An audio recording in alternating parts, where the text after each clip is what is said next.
Buenas noches a todos. Hoy vamos a aprender sobre cómo, por ejemplo, mitigar y entender qué está sucediendo con las rentas de corto estancia. Les voy a contar que justo estaba leyendo hoy la noticia del colombiano y aproximadamente 15.000 propiedades están registradas dentro de la parte del RNT, que es todo el Registro Nacional de Turismo. Directamente es una noticia con punto geográfico de Medellín. Y algo importante está sucediendo y es que dentro de este 2024 hemos visto como varias noticias donde está dando como un poco de, llámalo así, retos, dificultades al momento de operar.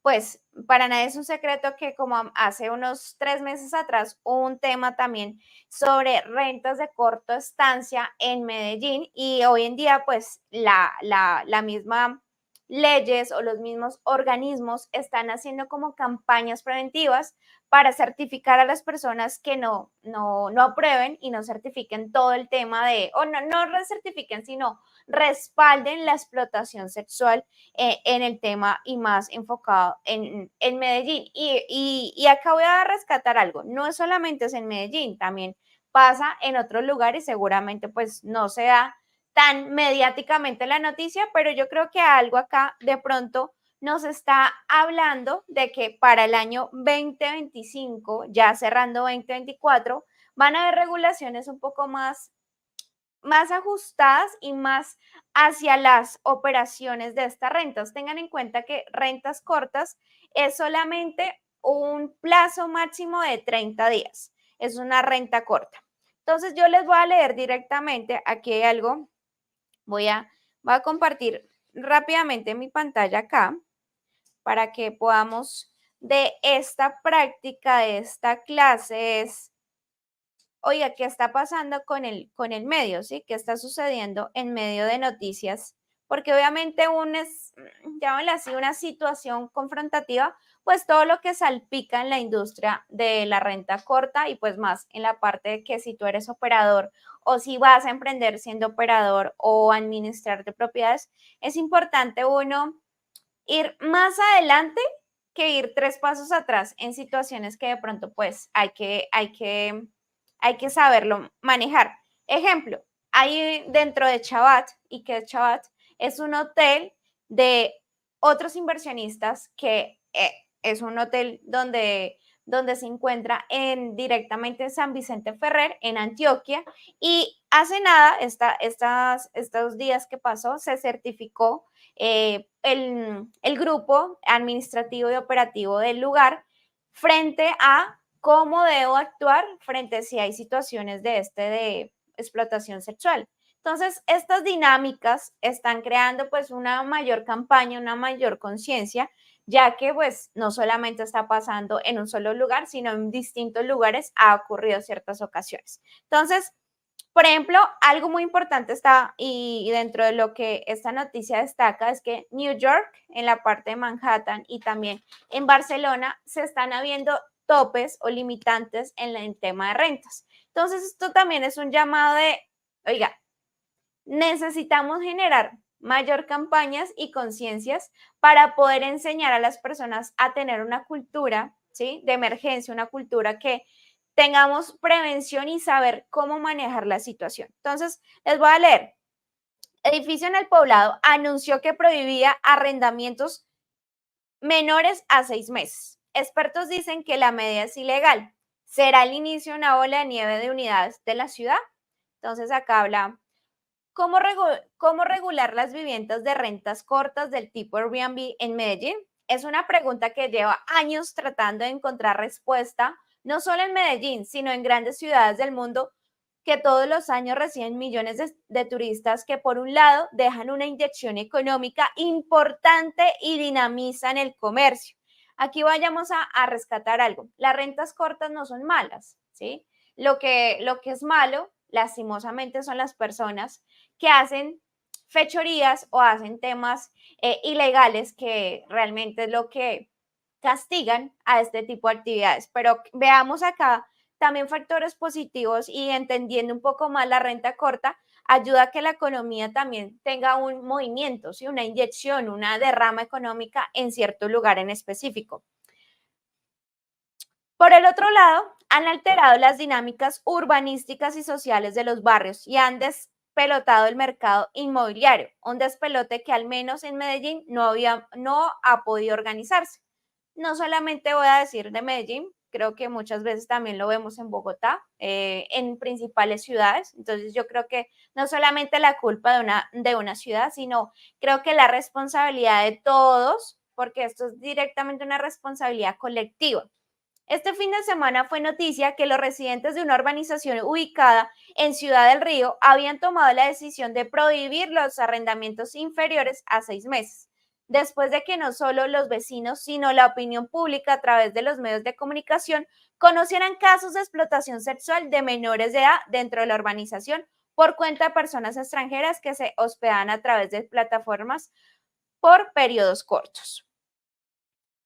Pero yo voy a tener acá la pantallita para que no se vea como tanta esa publicidad que es un poquito incómoda visualmente. La noticia no es menor, pues da en el Poblado, que es la zona donde más vivienda de destinación turística hay en la ciudad. 4.241 inmuebles registrados en julio 2024 según la lonja.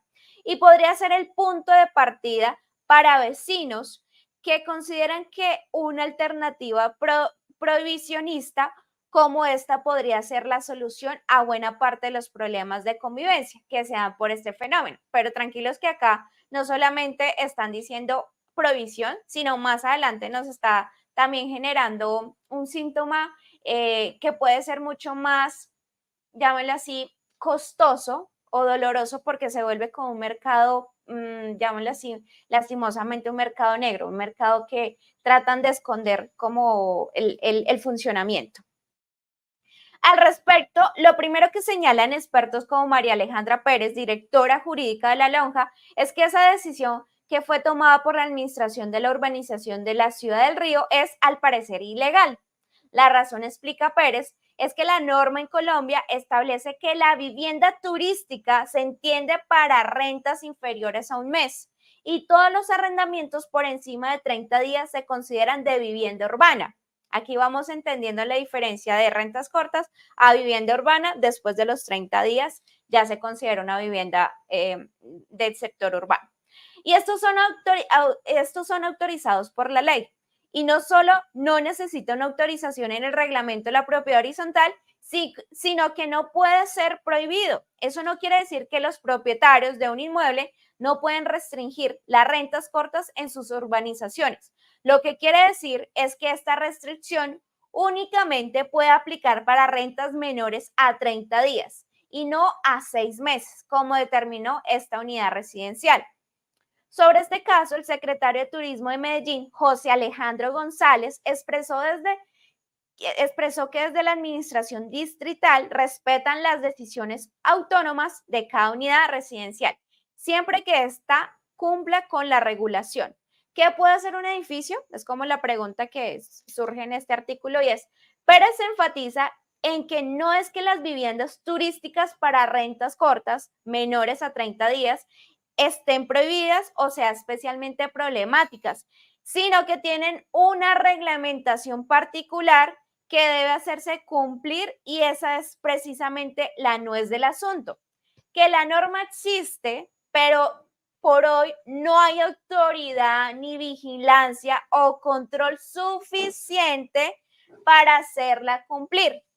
Y por el otro lado, hay desconocimiento. Tratemos de abordar ese segundo punto, el POT, que es el Plan de Ordenamiento Territorial de Medellín 2014, establece que en la ciudad hay zonas de baja, media y alta mixtura. Esa mixtura hace referencia a la destinación del suelo, ¿sí? El uso de suelos, que hablamos residencial, comercial, institucional. Es decir, una zona de baja mixtura es mayoritariamente residencial. Una zona media combina residencias con algunos comercios y una zona de alta mixtura es mayoritariamente destinada para actividades económicas donde hay algunas viviendas como Provenza o el Corredor de la 70.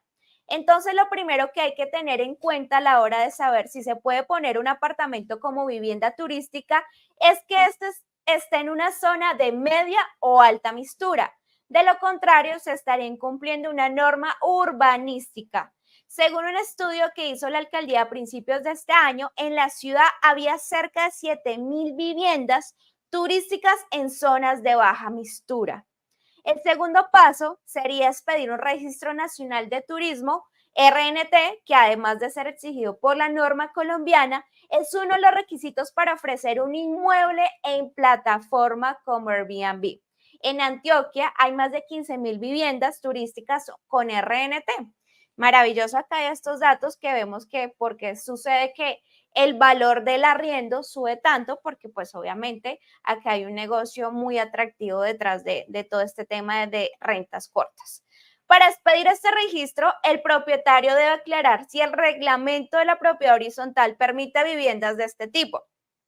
El problema es que basta con hacer clic en una casilla para decir que sí, que efectivamente en el edificio o en la urbanización está permitido. Pero señala que si la vivienda queda en una propiedad horizontal, un edificio, urbanización, entre otros, en el reglamento de esta copropiedad deben estar explícitamente perdón, debe estar explícitamente autorizadas las viviendas cortas. Es más, no sería necesario prohibirlo como en el caso de la noticia de esta semana, porque si no está claramente autorizado, se entiende que no está permitido. O sea, ahí empezamos como ya entendiendo que el pH también tiene que tener nuevas adaptaciones con este tema de propiedad horizontal y obviamente pues hay propiedades horizontales antiguas que no lo permiten y hay otras que actualmente se hacen edificaciones o construcciones con el enfoque de rentas cortas. No obstante, desde la lonja señalan que es una práctica recomendable dejarlo prohibido en el reglamento si es que esa es la voluntad de los vecinos. Pero, ¿cómo saber si es conveniente o no permitir la vivienda turística en una copropiedad? Pérez señala que en el momento en que un edificio empieza a ofrecer viviendas turísticas, el portero ya no es portero, sino recepcionista, porque prácticamente la dinámica del portero cambia con el sentido de exigirle, bueno, el registro de las personas, pedirle los documentos de identidad, el pasaporte, subir la información a un sistema del gobierno, entre otras cosas. Acá doy doble clic. Y aquí es muy importante que y lo he visto durante este 2024 en un solo lugar ay, ¿qué pasó?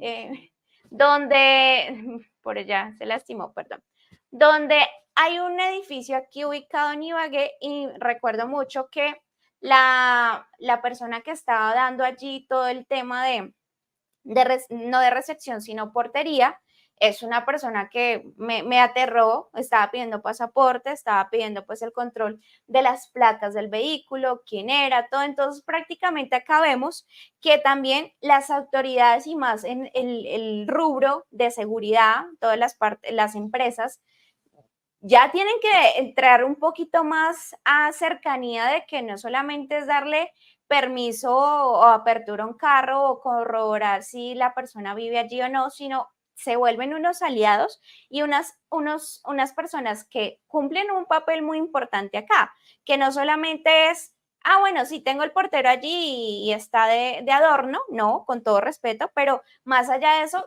creo que es necesario que las empresas de seguridad, más con este tema residencial, deben estar capacitados y saber qué deben qué deben qué deben de practicar al momento de ver emergencias, situaciones donde ven una persona, un adulto con menor como en distintas condiciones. Entonces yo creo que acá también veamos que las rentas y también las leyes, la reglamentación, muchas veces, y no estoy diciendo que las leyes sean malas, sino que muchas veces la ley queda un poquito, un paso atrás y lastimosamente los movimientos, el cambio se vuelve mucho más brusco, mucho más desmedido de dos pasos hacia adelante. Entonces, es muy importante acá ver que como temas de seguridad es básico y es esencial ir migrando y teniendo ese empalme de ver campañas y situaciones como que llegan a enfrentar este tipo de propiedades horizontales. En los casos en que las propiedades horizontales permitan viviendas turísticas, aun cuando no están preparadas para ello, es cuando los delincuentes tienen más oportunidad de cometer fechorías. Acá lo dice explícitamente el artículo. Cuando no está preparado un inmueble, un edificio, pues seguramente se les puede pasar por alto este tipo de situaciones porque los delincuentes pueden entrar de manera disfrazada. Aquí de nuevo, lo que puede prohibirse tanto para el uso del suelo, para el reglamento de la copropiedad, son las estadías menos de 30 días. Más de eso es considerado uso residencial y está permitido en todas partes, aunque también tiene sus normas. Ricardo Yepes es un curtido administrador de propiedad horizontal y ha tenido que enfrentarse en los últimos años a todo tipo de artimañas de los propietarios para saltarse la norma, contratos de arrendamiento por un mes que se cancelan a los 3 o 5 días, cartas de administrador del inmueble autorizando ingresos de primos o familiares imaginarios, arrendatarios que subarriendan por días, vecinos ruidosos y un largo etcétera de problemas de convivencia entre vecinos. Yepes explica que para atender estos casos, las propiedades cuentan con mecanismos tanto internos establecidos en el reglamento de la copropiedad, que puede incluir multas o sanciones, como externos con autoridades urbanísticas y de policía. Incluso un vecino que ve que en su urbanización, en su barrio, se están incumpliendo con las normas de uso del suelo o la destinación de la propiedad horizontal, puede no solo ir a poner la queja ante la estación de policía, que en la mayoría de las veces poco o nada pueden hacer, sino poner la denuncia ante la Superintendencia de Industria y Comercio y solicitar la cancelación del RNT del inmueble. Por su parte, desde la Secretaría de Turismo insiste que ante cualquier irregularidad, la gente puede llamar al 123 y poner la queja que ellos, en medida de sus capacidades, buscarán una solución. Entonces, aquí básicamente están hablando y que acá voy a saltarme un poco, y es que de todas las denuncias que ha recibido la Fiscalía por delitos sexuales ocurridos en el 2023 en Medellín, en el 56% de los casos el indicado es de nacionalidad colombiana, mientras que en el 38% de los casos no hay datos sobre la nacionalidad, por lo que solo hay certeza que en el 6% de los casos el indicado es un extranjero y de acuerdo con los registros del 2023, 8 de cada 10 casos en los que es señalado es un extranjero, de nacionalidad venezolana, por lo que difícilmente se trate de un turista. Es por eso que todas las fuentes consultas para este artículo desde la administración distrital, la lonja y el gremio de viviendas turísticas se les asocie y o responsabilice por los delitos sexuales cometidos tanto por locales como extranjeros, consideren que esto que es de las viviendas rentas cortas, promueve la comisión de delitos sexuales, la explotación sexual y bueno, factores acá que para resaltar y algo muy importante es importante pues ser con mucho hincapié nuestro factor social y nuestro factor de valores de familia, ¿sí? ¿Y por qué de familia? Yo creo que también esto parte a la familia, la paternidad, los vecinos, es imperioso, es importante que vayamos a, por ejemplo, al momento de tener estos espacios de asamblea, busquemos mecanismos y formas con entes regulatorios de qué debo hacer con esta información, cómo debo proceder, soy un vecino, veo esto, ¿qué debo hacer? Me escondo, llamo a la policía en su momento, le tomo una foto a alguien. Yo creo que acá es importante recibir campañas con autoridades que regulan este tipo de situaciones y que haya una capacitación general, porque obviamente acá es un tema, no le están echando la culpa a las rentas cortas, le están echando la culpa a las personas, a las personas malas, ¿sí? A las personas que lamentablemente hacen cosas indebidas. Entonces aquí nuestro llamado, y hablemoslo desde la parte de inversionista, es importante que nosotros nos preparemos y no esperemos hasta que nos suceda, ¿sí? porque nadie se exento a situaciones, pero necesitamos ser preventivos y en vez sale más barato la prevención que la corrección. Entonces yo creo que es importante documentarnos, aprender de la ley, saber hacer campañas preventivas, qué debo hacer frente a estas situaciones y obviamente contribuir con esta problemática. Entonces, el problema no es solamente Medellín, el problema no es solamente el edificio, el problema es necesitamos información preventiva y obviamente medidas un poco más severas en este tema las personas que pues cometen este tipo de situaciones. Ese era mi artículo que quería compartir el día de hoy. Es importante estar nosotros dateados porque en 2024 ha recibido bastantes golpes Airbnb, no solamente acá en Medellín, como les decía, en New York, en Barcelona, ¿sí? Y puede que siga cambiando la dinámica del mercado, pero necesitamos estar atentos porque mira, acá identificamos que hay que, las personas que tienen empresas de seguridad, pues también estén preparados. Segundo, el tema de factores culturales, sociales y valores que estemos inculcando, ¿sí? Y también como entes de, llámalo así, autoridades que estamos administrando este lugar, pues también pongamos unos valores, pongamos un orden para empujar a que eso no ocurra y pues obviamente mitiguemos este tipo de situaciones. Quería compartirles esto el día de hoy, espero que les haya gustado y en este mismo momento vamos a terminar este espacio en sintonía con Aleja para seguir con nuestro siguiente momento de la recarga. Si quieres aprender más de bienes raíces, si quieres ser parte de una comunidad, ¿qué tienes que hacer? Tenemos una comunidad gratuita en WhatsApp, te la vamos a dejar aquí en la descripción y en el primer comentario de este video simplemente dale clic allí y así estarás enterado de los próximos videos, eventos en vivo y demás sorpresas que tenemos para ti y para tu familia. Así que únete a la comunidad de WhatsApp.